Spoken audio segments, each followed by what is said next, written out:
Good morning. मी स्मिता स्वागत करत आहे आणखीन एका मिनी व्लॉगमध्ये. आज दुसरा गुरुवार, दत्त जयंती, पौर्णिमा आणि आमची ॲनिव्हर्सरी. आणि फ्रेंड्स, माझ्यासोबत असं काही होईल असं स्वप्नात देखील मला वाटलं नव्हतं. ते का ते तुम्हाला पुढे कळेलच.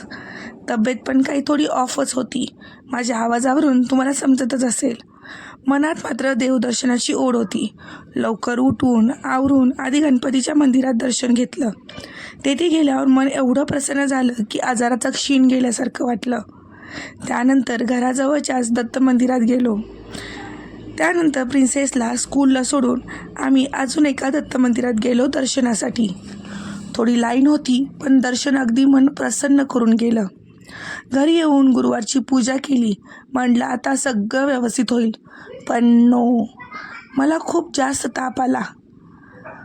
मी पुढचं शूट देखील मला करता आलं नाही. रात्रीचं जेवण सासूबाईंनीच बनवलं.